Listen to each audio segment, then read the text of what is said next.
everyone, welcome to Aprin's Pathshala. আজি মই আপোনালোকৰ বাবে লৈ আনিছো অসম জিকে ওপৰত MCQs. অসম জিকে এটা বহুত ইম্পৰ্টেন্ট টপিক হয় আৰু এডিআৰই পৰীক্ষাত আমি অসম জিকে ওপৰত প্ৰশ্ন পামি। হেবাবে মই পাৰ্ট বাই পাৰ্ট আৰু প্ৰশ্ন লৈ আনিম। সো আজি আমি ফাৰ্স্ট পাৰ্টটো আৰম্ভ কৰিম অসম জিকে ওপৰত। সো বলক ভিডিওটো আৰম্ভ কৰোঁ। প্ৰথম প্ৰশ্নটো হ'ল আমাৰ The Treaty of Yandabu was signed in the year. Yandabuৰ সন্ধি কোন চনত সাইন কৰা গৈছিলে?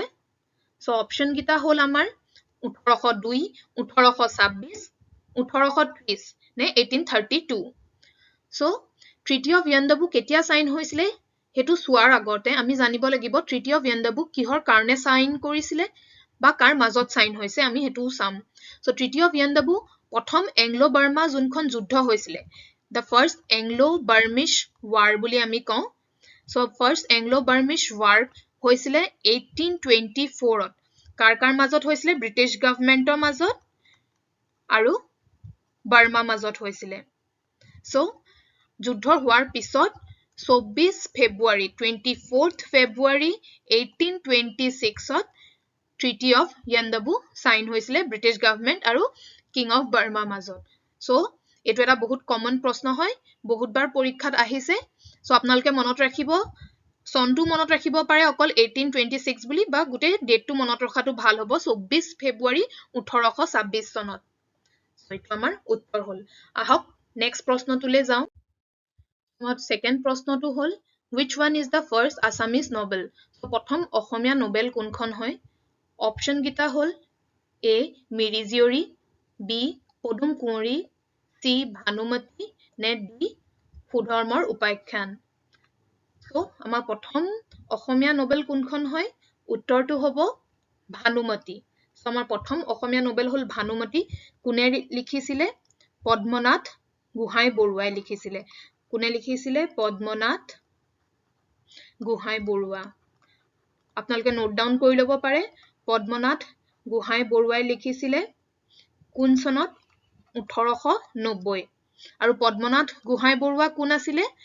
অসম সাহিত্য সভাৰ প্ৰথম সভাপতি আছিলে। সো আমাৰ প্ৰথম অসমীয়া নোবেলখন হ'ল ভানুমতী। নেক্সট প্ৰশ্নটোলে আহোঁ। The state anthem O Mor Apunar Desh was first published in the magazine name. So কোনখন মেগাজিনত O Mor Apunar Desh প্ৰথমবাৰ পাবলিশ কৰিছিলে? অপচন গিটা হ'ল বাঁহী, জোনাকী, সুৰভি নে জোনবিৰি। সো উত্তৰটো হ'ব আমাৰ বাঁহী।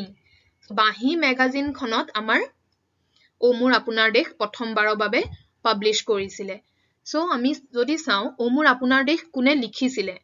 আমাৰ এটো প্ৰশ্নও আহিব পাৰে। কোনে লিখিছিলে O Mor Apunar Desh? Lakshminath বেজবৰুৱাদেৱে লিখিছিলে। সো আপোনালোকে নোট ডাউন কৰি ল'ব পাৰে। Lakshminath বেজবৰুৱাদেৱে O Mor Apunar Desh লিখিছিলে। কোনে কম্পোজ কৰিছিলে? Composed by কমল প্ৰসাদ আগৰৱালা। কমল প্ৰসাদ আগৰৱালা দেৱে কম্পোজ কৰিছিলে। তাৰ পিছত O Mor Apunar Desh as a state anthem আমি কেতিয়া এডপ্ট কৰিছিলো? 1927 চনত 1927 ত এডপ্ট কৰিছিলো। ক'ত এডপ্ট কৰিছিলো? তেজপুৰত কৰিছিলো। আৰু অসম ষ্টুডেণ্ট কনফাৰেন্স হৈছিলে 1927 নত তেজপুৰত আৰু তাতে আমি O Mor Apunar Desh as a state anthem adopt কৰিছিলো। সো ইয়াৰ ৰিলেটেড এখিনি পইণ্টছো আপোনালোকে লিখি ল'ব অসম ষ্টুডেণ্ট কনফাৰেন্স। আমাৰ নেক্সট প্ৰশ্নটো চাওঁ আহক। The first Assamese magazine Orunodoi was first published in the year. So কোন চনত আমাৰ অসমীয়া প্ৰথম মেগাজিনখন যোনখন অৰুণোদয় হয় পাবলিশ কৰিছিলে কোন চনত? অপচন গিটা হ'ল 1836, 1846, 1872 বা 1882। আমাৰ প্ৰশ্নটো এনেকেও আহিব পাৰে আমাৰ প্ৰথম অসমীয়া মেগাজিনখন কোনখন? সো উত্তৰটো কি হ'ব তেতিয়া? অৰুণোদয়। আৰু কোন চনত হৈছিলে? উত্তৰটো হয় 1846 ত। সো 1846 ত ক'ত পাবলিশ হৈছিলে জানেনে? শিৱসাগৰত। শিৱসাগৰত। আৰু কোনটো প্ৰেছত হৈছিলে গম পাইনে? বাপ্টিষ্ট মিছনেৰী প্ৰেছ শিৱসাগৰত আছিলে। বাপ্টিষ্ট মিছনেৰী প্ৰেছত আমাৰ অৰুণোদয় মেগাজিনখন পাব্লিছ হৈছিলে আৰু ফাউণ্ডাৰ কোন আছিলে মেগাজিনখনৰ ডক্টৰ নাথান ব্ৰাউন নাথান ব্ৰাউনৰ নাম আপোনালোকে শুনিছে চাগে আমি আগলৈও চাম প্ৰশ্ন তেওঁৰ ওপৰত ডক্টৰ নাথান ব্ৰাউনে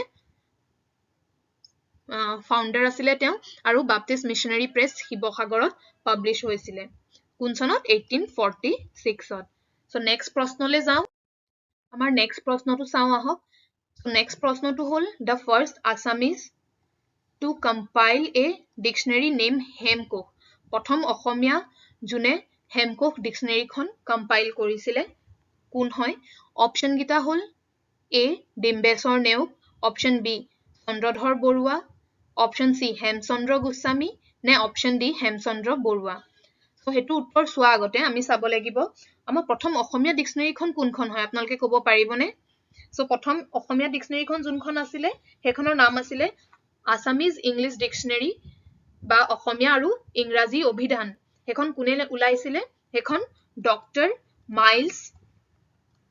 মাইলছ ব্ৰনছনে উলাইছিলে তেওঁ কম্পাইল কৰিছিলে এখন ডিকচনেৰী কোনটো চনত 1867 সো আমাৰ প্ৰথম অসমীয়া ডিকচনেৰী কথা খুদিলে আমি ডক্টৰ মাইলছ ব্ৰনছনৰ কথা ক'ব লাগিব তাৰ পিছত আমাৰ যোনখন সেকেন্ড অসমীয়া ডিকচনেৰী উলাইছিলে হেমকোষ আছিলে আৰু হেমকোষ কোনে উলাইছিলে জানে নে উত্তৰটো হ'ল হেমচন্দ্ৰ বৰুৱা দেৱে উলাইছিলে হেমচন্দ্ৰ বৰুৱাই হেমকোষ ডিকচনেৰী কম্পাইল কৰিছিলে কিন্তু ফাৰ্স্ট যোনখন অসমীয়া ইংলিছ অভিধান আছিলে হেখন কম্পাইল কৰিছিলে ডক্টৰ মাইলছ ব্ৰনছনে 1867ত আপোনালোকে অপচন গিটা দেখুতে এটা কথা মনত কৰিছেনে ইয়াত হেমচন্দ্ৰ নামৰ দুজন মানুহ আছে হেমচন্দ্ৰ গোস্বামীও আছে হেমচন্দ্ৰ বৰুৱাও আছে যদি আপোনালোকে গুটে নামটো ভালকে মনত ৰাখি না যায় তেতিয়া আপোনালোকে কনফিউজ হ'ব পাৰে হেমচন্দ্ৰ গোস্বামী কোনবাই টিক কৰি আহিব পাৰে সো আপোনালোকে গুটে নামটো মনত ৰাখিব উত্তৰটো হ'ল হেমচন্দ্ৰ বৰুৱা নেক্সট প্ৰশ্নটোলে যাওঁ নেক্সট প্ৰশ্নটো হ'ল in which year the capital of Assam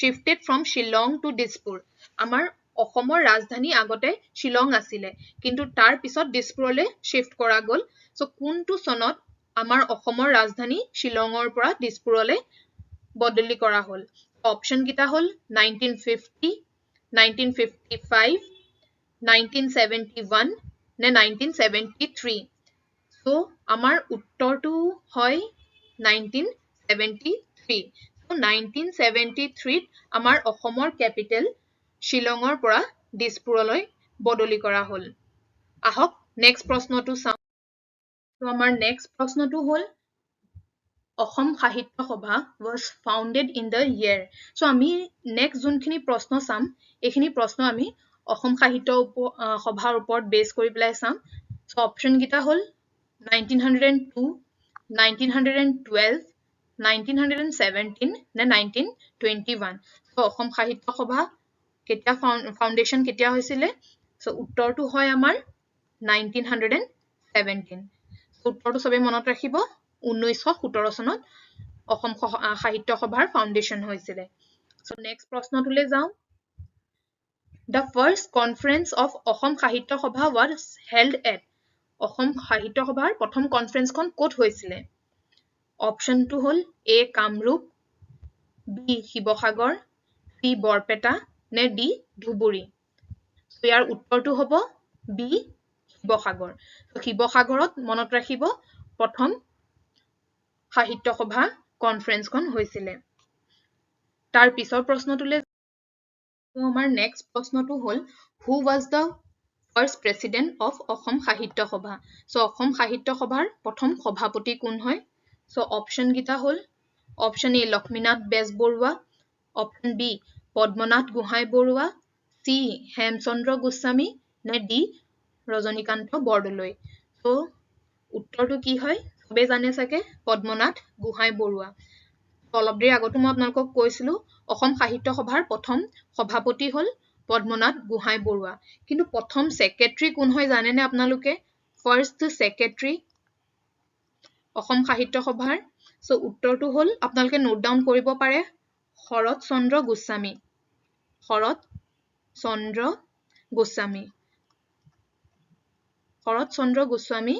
Assam সাহিত্য সভাৰ প্ৰথম সেক্ৰেটাৰী আছিলে আৰু প্ৰথম প্ৰেসিডেন্ট কোন আছিলে পদ্মনাথ গোহাঁই বৰুৱা নেক্সট প্ৰশ্নটোলে যাওঁ নেক্সট প্ৰশ্নটো হ'ল the logo of অসম সাহিত্য সভা was designed by so কোনে ডিজাইন কৰিছিলে অসম সাহিত্য সভাৰ লোগোটো so এইটো হ'ল লোগো দেখিছে ইয়াত লিখা আছে চিৰচেনেহী মোৰ ভাষা জননী যোনটো গান সদায় আৰম্ভণি গীত হয় গায় অপচন গীতা হ'ল শুভ ব্ৰহ্ম ভূগল দাস মিত্ৰদেৱ মহন্ত নে none of the above উত্তৰটো কি হয় জানেনে উত্তৰটো হয় যুগল দাসে অসম সাহিত্য সভাৰ যোনটো লোগো আছিলে তেওঁ ডিজাইন কৰিছিলে সো নেক্সট প্ৰশ্নটোলে যাওঁ আহক who was the present president of Assam সাহিত্য সভা অসম সাহিত্য সভাৰ এতিয়া প্ৰেজেন্ট প্ৰেসিডেন্ট কোন হয় সো অপচন গীতা হ'ল পৰমানন্দ ৰাজবংশী কুলধৰ শইকীয়া সূৰ্যকান্ত হাজৰিকা নে ৰংবং তেৰং সো উত্তৰটো কি হয় জানেনে উত্তৰটো হ'ল সূৰ্যকান্ত হাজৰিকা ইয়াৰ আগত কোন আছিলে কুলধৰ শইকীয়াদেৱ আছিলে তাৰ পিছত এতিয়া প্ৰেজেন্ট কোন হয় সূৰ্যকান্ত হাজৰিকা বিষয়ে যদি অকমান আমি জানিবলৈ যাওঁ তেওঁ পদ্মশ্ৰী পাইছিলে 2008 চনত কি পাইছিলে পদ্মশ্ৰী লিটাৰেচাৰৰ ওপৰত পাইছিলে তেওঁ পদ্মশ্ৰী 2008 চনত আৰু তেওঁ এতিয়া প্ৰেজেন্ট অসম সাহিত্য সভাৰ প্ৰেসিডেন্ট হয় সো আমি যিমানখিনি প্ৰশ্ন পাৰো চালু অসম সাহিত্য সভাৰ ওপৰত আকৌ যদি এবাৰ ৰিভাইজ কৰো আমি চাব পাৰো 1917 চনত অসম সাহিত্য সভাৰ ফাউণ্ডেশ্যন হৈছিলে ফাৰ্ষ্ট প্ৰেসিডেন্ট আছিলে পদ্মনাথ গোহাঁই বৰুৱা দেৱ প্ৰথম সেক্ৰেটাৰী আছিলে শৰৎ চন্দ্ৰ গোস্বামী প্ৰথম অধিৱেশন কোট হৈছিলে শিৱসাগৰত হৈছিলে লোগোটো কোনে ডিজাইন কৰিছিলে যুগল দাসে আৰু এতিয়া প্ৰেসিডেন্ট কোন হয় সূৰ্যকান্ত হাজৰিকা সো নেক্সট কোৱেশ্চনলৈ আগবাঢ়ো আমাৰ নেক্সট প্ৰশ্নটো হ'ল total number of bridges over the river Brahmaputra ৰিভাৰৰ ওপৰত আমাৰ কেইখন ব্ৰিজ আছে কেইখন দলং আছে অপচন গীতা হ'ল 4খন 5খন 6খন নে 7খন কেতিয়াবা আপোনালোকে ভাবি চাইছেনে কেইখন দলং আছে আমাৰ ব্ৰহ্মপুত্ৰৰ ওপৰত সো শুদ্ধ উত্তৰটো হ'ব 6খন কোন কেইখন হয় চাওঁ আহক Saraighat bridge new Saraighat bridge Kalia Bhomora Naranarayan Setu Dhola Sadiya bridge আৰু বগীবিল দলং সো শৰাইঘাট ব্ৰিজখন ক'ত আছে আমাৰ গুৱাহাটীত আছে কোনকিটা জাগাক কানেক্ট কৰে আমিনগাঁও আৰু জালুকবাৰীক কানেক্ট কৰে নেক্সটখন নিউ শৰাইঘাট ব্ৰিজ এখনো আমাৰ শৰাইঘাটৰ ওচৰতে যোনখন নতুনকে বনাইছে এখন নিউ শৰাইঘাট ব্ৰিজ বুলি নাম দিয়া গৈছে সো নেক্সট হ'ল কলিয়া ভুমুৰা সো কলিয়া ভুমুৰা দলংখন ক'ত আছে তেজপুৰত আছে আপোনালোকে দেখিছে চাগে তাৰ পিছৰ যোনখন দলং হ'ল নৰনাৰায়ণ সেতু ইয়াৰ ওপৰত আগতেও প্ৰশ্ন আহিছে নৰনাৰায়ণ সেতুৱে কোন দুটা জাগাক কানেক্ট কৰে সো যোগীঘোপা যোনটো বঙাইগাঁৱত আছে নোট ডাউন কৰি ল'ব পাৰে যোগীঘোপা বঙাইগাঁও আছে তাক কানেক্ট কৰে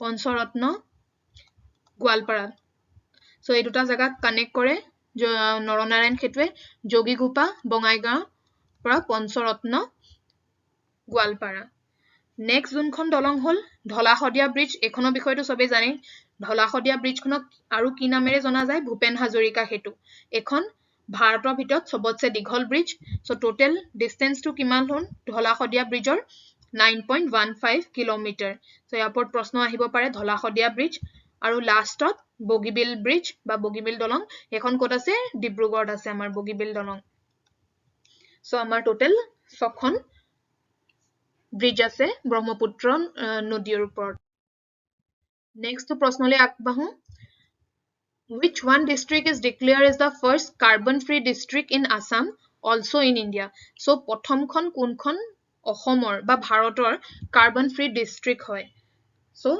অপচন কিটা চাওঁ আহক ধেমাজি মাজুলী এনসি হিলস নে কাৰ্বি আংলং শুদ্ধ উত্তৰটো হ'ল মাজুলী হয় মাজুলী ভাৰতৰে প্ৰথম অসম বুলিয়ে নহয় ভাৰতৰ প্ৰথম কাৰ্বন ফ্ৰী ডিস্ট্ৰিক্ট হয় সো নেক্সট প্ৰশ্নটো চাওঁ আহক the অভিৰুচি sports day is celebrated on কোন দিনাখন অভিৰুচি স্পৰ্টছ ডে হিচাপে আমি পালন কৰা যায় জানুৱাৰী 13 তাৰিখ আগষ্টৰ 12 তাৰিখ আগষ্টৰ 30 তাৰিখ নে সেপ্টেম্বৰৰ 3 তাৰিখ সো অভিৰুচি স্পৰ্টছ ডে কিহৰ কাৰণে পালন কৰা হয় জানেনে বাৰু ভোগেশ্বৰ বৰুৱা দেৱৰ জন্মদিন হয় হেদিনাখন আৰু তেওঁক সন্মান জনাবলৈকে আমি অভিৰুচি স্পৰ্টছ ডে হিচাপে পালন কৰোঁ সো ভোগেশ্বৰ বৰুৱা কোন আছিলে ক'ব পাৰিবনে তেওঁ প্ৰথম অসমীয়া গোল্ড মেডেলিষ্ট আছিলে এছিয়ান গেমছত তেওঁ এথলীট দৌৰত 800 মিটাৰ দৌৰত তেওঁ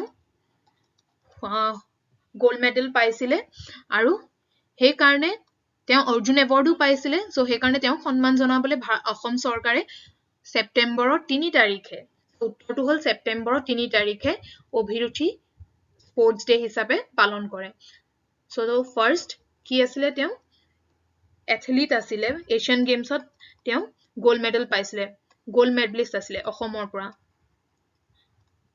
মনত ৰাখিব এছিয়ান গেমছত পাইছিলে হা এছিয়ান গেমছত ফাৰ্ষ্ট গোল্ড মেডেল পাইছিলে 800 মিটাৰ দৌৰত পাইছিলে লাষ্ট প্ৰশ্নটো চাওঁ আহক Bhogeswar Barua wins a medal in the dash Asian Games so কোনটো এছিয়ান গেমছত ভোগেশ্বৰ বৰুৱাই মেডেল পাইছিলে অপচন কিটা হ'ল 1962 1966 1978 নে 1972 শুদ্ধ উত্তৰটো হ'ল 1966 1966 ৰ এছিয়ান গেমছত ভোগেশ্বৰ বৰুৱা দেৱে মেডেল পাইছিলে সো প্ৰথম অসমীয়া গোল্ড মেডেল পোৱা মানুহজন হ'ল ভোগেশ্বৰ বৰুৱা বা প্ৰথম অসমীয়া যোনে অৰ্জুন এৱাৰ্ডো পাইছিলে তেওঁ অৰ্জুন এৱাৰ্ডো পাইছিলে আপোনালোকে নোট ডাউন কৰিব পাৰে ভোগেশ্বৰ বৰুৱা দেৱ হ'ল আৰু তেওঁক সন্মান জনাবলৈকে আমি অভিৰুচি স্পৰ্টছ ডে হিচাপে পালন কৰো 3 সেপ্টেম্বৰত সো আজিলে ইমানখিনি প্ৰশ্নই আছিলে আশা কৰো আপোনালোকে ভাল পালে মই আৰু কোৱেশ্চনছ আনিম অসম জিকে ৰ ওপৰত যদি আপোনালোকে ভাল পাইছে তেনেহলে চেনেলটো সাবস্ক্ৰাইব কৰি দিব এতিয়ালৈকে বহুত কম মানুহে চেনেলটো সাবস্ক্ৰাইব কৰিছে ভিউজ বহুত আহে কিন্তু সাবস্ক্ৰিপচন বেছিকে নাই কৰা সো সাবস্ক্ৰাইব কৰি দিলে আমিও উৎসাহ পাওঁ কি আৰু ভাল ভাল ভিডিও আপোনালোকৰ বাবে আনো সো আশা কৰো আপোনালোকে চেনেলটো সাবস্ক্ৰাইব কৰিব ভিডিওটো লাইক আৰু শেয়াৰ কৰি দিব সো আজিলে আহো keep studying keep learning নমস্কাৰ